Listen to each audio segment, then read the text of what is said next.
Cardinal Law dies. The former Archbishop of Boston, who was embroiled in the American clergy abuse scandal, is dead at 86. We have reaction, including from the Vatican. The president gets a gift. The GOP is poised to pass its historic tax reform bill and a legislative victory for the White House. We have the details. Investigating Planned Parenthood. Pro-life lawmaker Marsha Blackburn gives us the latest on the FBI's probe into the abortion giant. And special Christmas delivery. We asked you to send us photos of your nativity scenes, and you responded. Now it's time to reveal some of the best. On EWTN News Nightly for Wednesday, December 20th, 2017.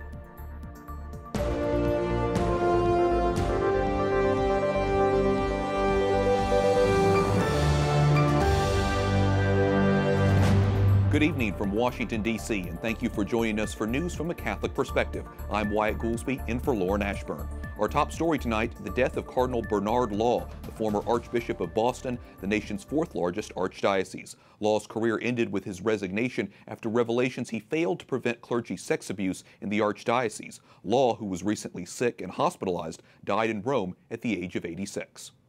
For more than 2 decades, Cardinal Bernard Law was one of the most important leaders of the U.S. Catholic Church. He influenced Vatican appointments and helped lay the groundwork for Vatican-Cuban relations with visits to Cuba in the 1980s. But in 2002, a Boston Globe investigation of church sex abuse revealed Cardinal Law had transferred accused clergymen to new parishes without alerting parents or police.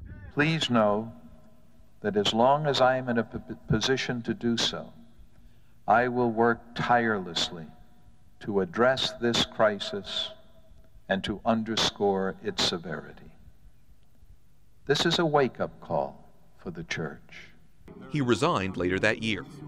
Cardinal Law was complicit in hiding my abuse and not wanting it out there in the public news stream, doing anything and everything that he could do to make sure that the church's image was what was protected and not me being protected. Within the church, Law had been devoted to building Catholic-Jewish relations and promoting civil and human rights, and was a staunch pro-life advocate. In 2004, he was appointed Archpriest of the Basilica of St. Mary Major, one of the 4 principal basilicas in Rome. Vatican correspondent Juliet Lindley continues our coverage on the passing of Cardinal Law. She joins us from Rome. So Juliet, what has been the reaction at the Vatican to Cardinal Law's passing?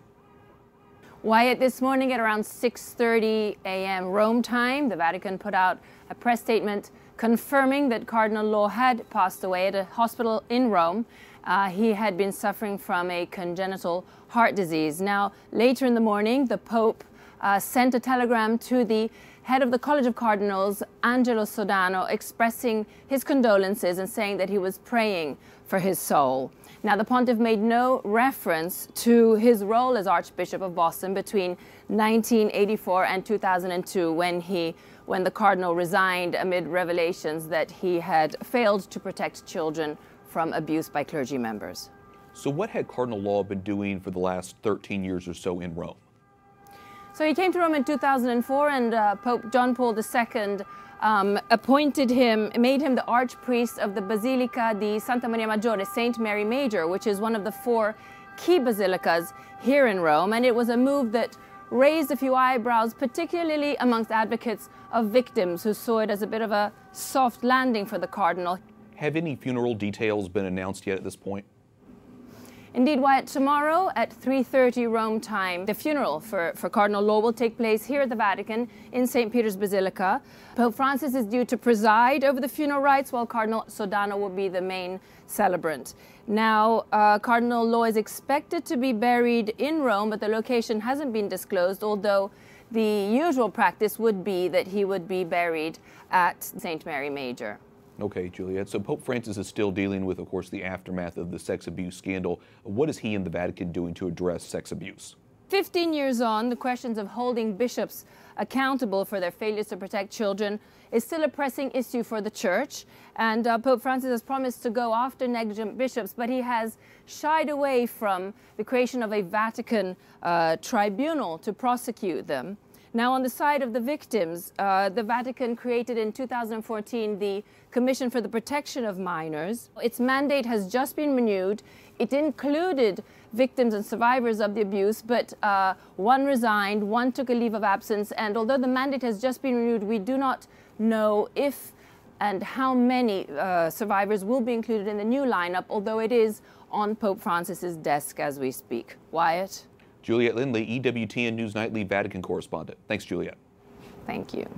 Cardinal Sean OMalley, who replaced Cardinal Law in Boston, released a statement following Law's death. He writes, in part, "It is a sad reality that for many, Cardinal Law's life and ministry is identified with one overwhelming reality, the crisis of sexual abuse by priests. This fact carries a note of sadness because his pastoral legacy has many other dimensions." For more on the life and death of Cardinal Law, including an obituary by Dr. Matthew Bunson, visit the National Catholic Register at ncregister.com. Republicans passed an overhaul of the U.S. tax system worth $1.5 trillion. It is the first major tax reform since 1986. Congressional Republicans approved the measure in a revote from yesterday. The motion is adopted. Without objection, the motion to reconsider is laid upon the table.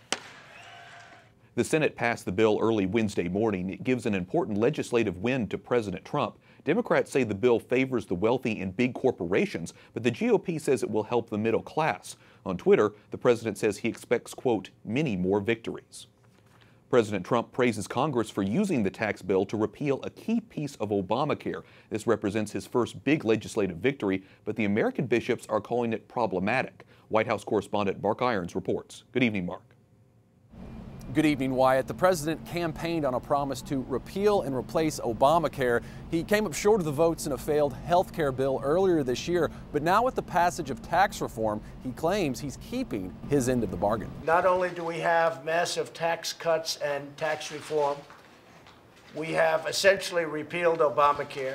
In a White House cabinet meeting, President Trump says the Obamacare individual mandate repeal was a feature within the tax bill he didn't want to publicize. Obamacare has been repealed in this bill. We didn't want to bring it up. I told people specifically, be quiet with the fake news media because I don't want them talking too much about it. As the public waits to see the effects of the tax overhaul, marked by a 14% drop in the corporate tax rate, Democrats say it will be far from reform. It is a heist that steals from millions of middle-class families and hands that money over to the wealthy. The U.S. Conference of Catholic Bishops is concerned with the potential results of the tax bill, saying the bill will eventually raise taxes on those with lower incomes while simultaneously cutting taxes for the wealthy. This is clearly problematic, especially for the poor. But the bishops also praise certain aspects, like doubling the standard deduction, which will help many struggling families avoid tax liability, expanding the use of 529 education plans, and increasing the child tax credit. President Trump wanted to pass the tax cut bill before Christmas. Now he gets his wish. He calls it a gift to the American people. Wyatt? Thanks, Mark. Republican leaders shift their attention now to finalizing a must-pass spending bill. Their goal is to finance the government into January, and they face a deadline of midnight Friday. One major obstacle is now gone. Two key senators are dropping a demand to include health insurance subsidies in Obamacare. Republican Senators Susan Collins of Maine and Lamar Alexander of Tennessee released a joint statement today announcing they will wait until the new year to pursue the insurance subsidies. Combining the health measure with the spending bill was a demand of Collins when Republicans were looking to win her vote for the tax cut measure. Many conservatives strongly opposed the move, in part because it did not include language protecting federal dollars from funding abortions. The FBI has come under fire from President Trump over its role in the investigation into potential Russian collusion in the 2016 election, but the agency is working on another probe that's important to pro-lifers. A letter from Assistant Attorney General Stephen Boyd earlier this month confirms the Department of Justice is looking into whether Planned Parenthood sold baby body parts. It says in part, quote, "We can confirm that the Criminal Investigative Division of FBI headquarters has received this information and sent the materials to the relevant FBI field offices." We're joined by Representative Marsha Blackburn, a Republican from Tennessee who led the House investigation into Planned Parenthood. That panel made 15 criminal referrals to the Department of Justice. Representative, you spearheaded this investigation. What do you hope will be the end result, and why should Americans be paying attention to this? It is important for Americans to be paying attention to this because the end result of this investigation will be what is taking place right now. DOJ and the FBI launching their investigations into not only Planned Parenthood, but also they're looking at the third-party agencies that were selling the fetal tissues and the body parts. This is significant because we sent 15 criminal referrals. 4 were federally based, 11 were state-based. And now to have DOJ and FBI basically looking at these investigations, taking the body of work that the Select Committee did and saying, we are going to look at this and end forever this practice that somehow they were getting by with, skirting the law. And yes, indeed, it is against federal law. Well, in California earlier this month, 2 medical companies were accused of illegally profiting from the sale of fetal tissue, and they settled with prosecutors. Do you think we'll see more companies in the spotlight as a result? Yes. I absolutely do. This was based on one of the state-based referrals that we sent to California, and you're referencing a case in Orange County, California, and they went after 2 of the entities that were the third-party body sellers. What these individuals were doing was contracting with a Planned Parenthood clinic and then reselling these tissues and body parts. You cannot make even a penny of profit from this. Planned Parenthood had denied any profit. The third parties had denied profit. And I think that what the DA in Orange County, California decided was there was a profit motive and profit made. They were fined, the businesses were closed, they were ordered to give all their assets to a medical school. And certainly we'll continue to follow those cases as well. Before we go, though, Representative, I want to ask your thoughts on the tax bill. It's been more than 3 decades since Congress has addressed our nation's tax code. What do you say to critics who say this one favors the rich? You know, that is the same type thing they said with the Reagan tax cut. When you look at the fact that each of the individual brackets is lowered and individuals in those brackets are going to be paying less, it means that individuals are going to have more money in their paychecks and in their pockets every single month. It's the right thing to do. It's the right step. Representative Marsha Blackburn of Tennessee, thanks so much. Thank you. At least 12 tourists, including 8 Americans, are killed in a bus accident in Mexico. The tourists were in the country as part of a Caribbean cruise. They were on shore for a day to see the Mayan ruins. The cause of the crash has not been determined. Of the 18 injured, 7 were Americans. Israeli soldiers fired tear gas into dispersed Palestinian protesters in the West Bank. They oppose President Trump's decision to recognize Jerusalem as Israel's capital. Palestinians claim the eastern part of that city as the capital of their future state. The top Catholic cleric in the Holy Land says the status of Jerusalem should not be altered by unilateral decisions. We cannot look at Jerusalem only from the political point of view. It's also a religious symbol. Universal symbol for billions of believers, and we cannot forget it. Archbishop Pizzaballa also says the visit of Vice President Pence next month will need to strike a balance between religious pilgrimage and political sensitivities. Philippines President Rodrigo Duterte declares a Christmas truce in the government's long battle against communist militants in the country. The president's office says the ceasefire will, quote, lessen the apprehension of the public during the holidays. The pause will last from Christmas Eve until January 2nd. Coming up, Christian solidarity. Prince Charles meets with church leaders from the Middle East. We'll tell you what surprised him the most and his warning for England. Plus, contraception concerns. We discuss a recent study that links birth control with breast cancer.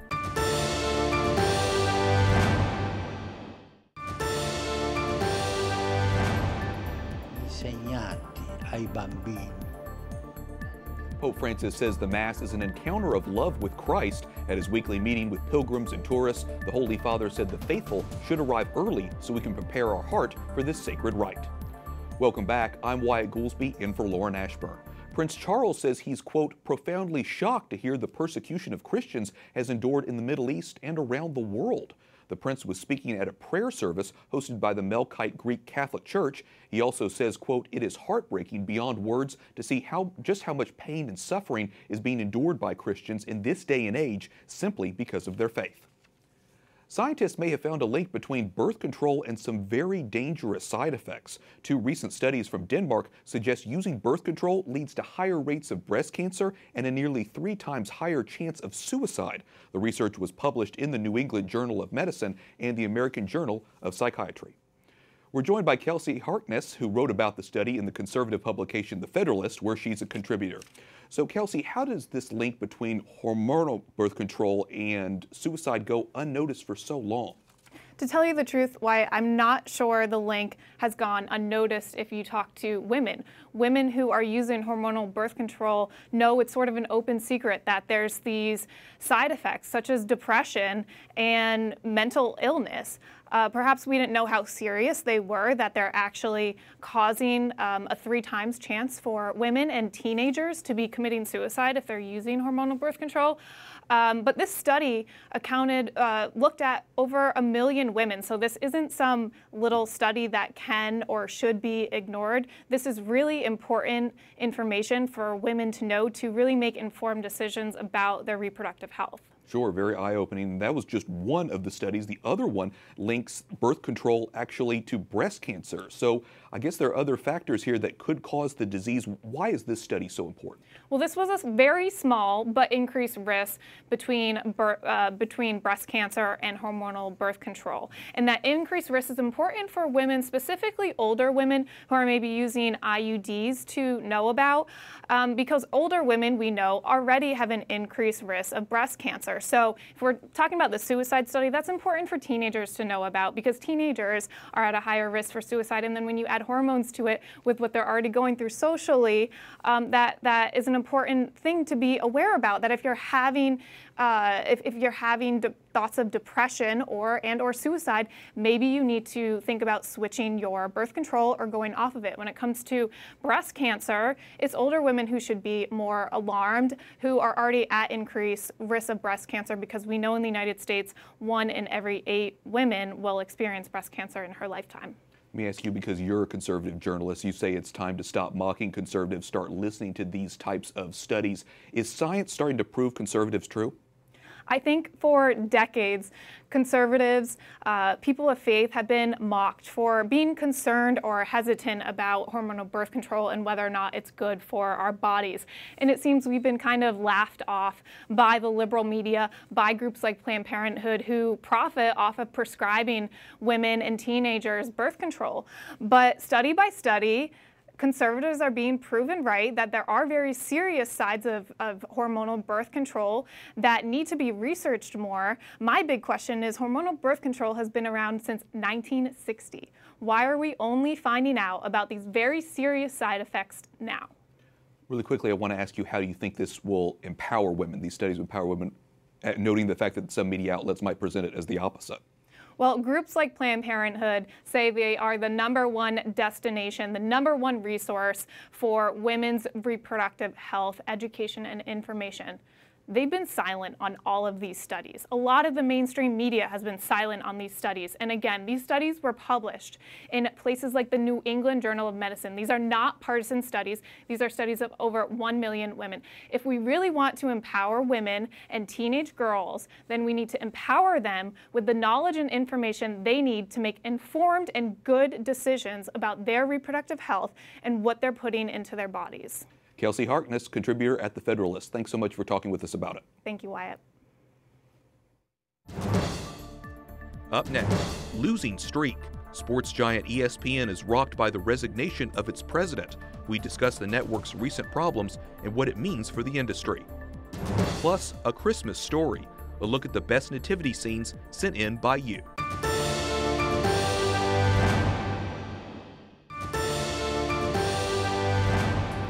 Today is the feast day of St. Dominic of Silos. He was born in Spain and became a Benedictine priest. About 100 years after his death, a young woman went to his tomb. He appeared to her, and she later gave birth to another Dominic, the one who founded the Dominicans. Welcome back. I'm Wyatt Goolsby, in for Lauren Ashburn. A series of sexual misconduct allegations that have rocked the media, Hollywood, and politics this week visited the sports world. ESPN President John Skipper resigned suddenly, citing substance abuse. The announcement came after a report saying the network fosters a hostile workplace for women. And Tina Becker is now in charge of the NFL's Carolina Panthers after owner Jerry Richardson put the team up for sale following allegations of misconduct involving 4 former employees. To weigh in on the latest from the sports world is Doug Eldridge, a sports agent and public relations consultant. He's the managing partner of DLE Agency. Doug, welcome back. Why do you think professional sports figures and leaders haven't been caught up in the sexual misconduct scandal as much as other industries? And do you think the sports industry is essentially next? I think it's indicative of the broader populace, right? We're all flawed. We all make indiscretions and bad decisions. I don't know that the sports world is necessarily immune or is the last car on the train, so to speak. I think it's sweeping the country from Hollywood to D.C. and all parts in between. Mistakes happen, corrections need to be made, and as you alluded to in the intro, I think that the appointment of a woman with the Carolina Panthers is a tremendous step. She has a fantastic resume for those that have followed it. It's a great step in the right direction. Well, let's follow up with that because Jerry Richardson's quick decision to sell his team and then the appointment of Tina Becker to run the organization in his absence. How do you think that sort of, if it says anything about the NFL and the treatment of women, the whole situation in general, I would say? Well, I would pivot. I would say I think if anything, because I'm not specific to the evidence or lack thereof behind the accusation, but I think if nothing else, it speaks to the speed of the court of public opinion, not the court of law, but the court of public opinion, and arguably the damning weight of an allegation. Right? An allegation now carries more weight than a conviction. And when we're dealing in a population that is begging for transparency and social media gives that proximity, right? We're brought to the dais very quickly and judgments passed. That being said, from a public relations standpoint, this was an absolute internal crisis comms decision. Hey, this is just one thread that's being pulled. Everything's going to unravel. We need to move in another direction. We need to move to sell, and within that, install a highly qualified and incredibly capable lady to take the helm in the interim. Speaking of crisis, let's switch to another crisis of sorts, the situation with ESPN, sure. The sports channel that's owned by Disney. Of course, John Skipper is exiting. I guess my first question is, do you think his exiting is a good thing for ESPN?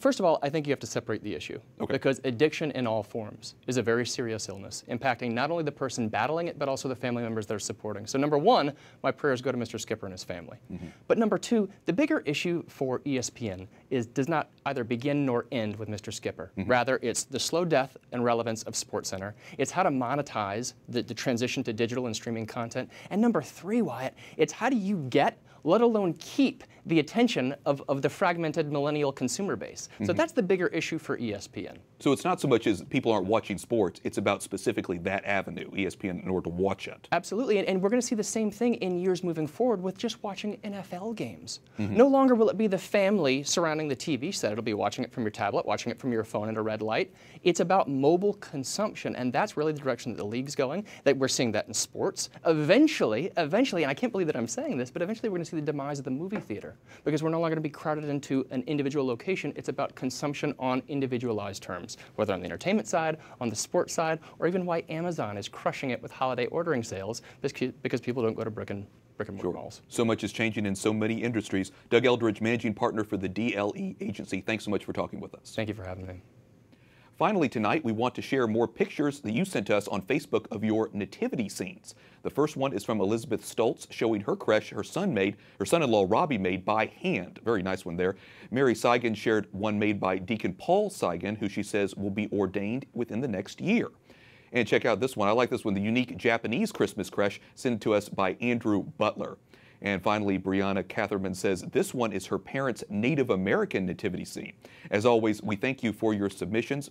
And if you don't see it here, we will, of course, put more on our Facebook page as well. And we thank you for watching tonight. For the entire EWTN News Nightly team, I'm Wyatt Goolsby. We're back tomorrow for more news from a Catholic perspective. We leave you tonight with more images from the Pope's general audience today at the Vatican. You can read more about the Holy Father's message at CatholicNewsAgency.com. Good night, and God bless.